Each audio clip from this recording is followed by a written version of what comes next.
করে নিঃশব্দে নিচে আসে, ঠিক তেমনি নীরবে ও কষ্ট ছাড়াই আত্মাটি তার দেহ থেকে বের হয়ে আসে।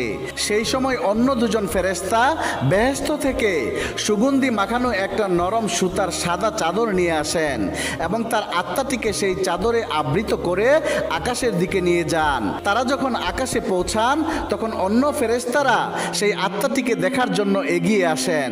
কাছে এসে সবাই বলেন, সুবহানাল্লাহ, কত সুন্দর আত্মা, কি সুন্দর তার গ্রাণ।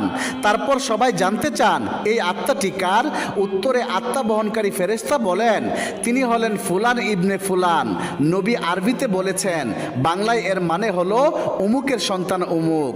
বাকি ফেরেশতাগণ তখন আত্মাটিকে সালাম দেয়। তারপর আবার জিজ্ঞেস করে, তিনি কি করেছেন, ওনার আত্মায় এত সুগ্রাণ কেন? তখন আত্মা বহনকারী ফেরেশতাগণ বলেন, আমরা শুনেছি মানুষ জমিনে বলাবলি করছে তিনি একজন ভালো মানুষ ছিলেন, আল্লাহর ভালো বান্দা ছিলেন, অনেক দয়ালু ছিলেন, মানুষের অনেক উপকার করেছেন। এইটুকু বলার পর নবীজি একটু থামলেন। তারপর সবার দিকে ভালো করে দৃষ্টি দিয়ে ওনার কণ্ঠস্থটা একটু উঁচু করে বললেন, এই কারণে বলছি, সাবধান, তোমরা কিন্তু মানুষের সাথে কখনো খারাপ ব্যবহার করবে না।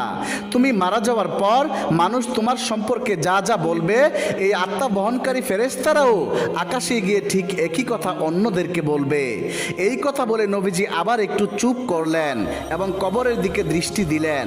এরপর নবীজি আবার বলতে শুরু করলেন, এই সময় মানুষ যখন পৃথিবীতে মৃতদেহকে কবর দেওয়ার জন্য গোসল দিয়ে প্রস্তুত করবে, তখন আল্লাহ রব্বুল আলামিন আত্মা বহনকারী ফেরেশতাদেরকে বলেন, যাও, এখন তোমরা আবার ওই আত্মাকে তার শরীরে দিয়ে আসো।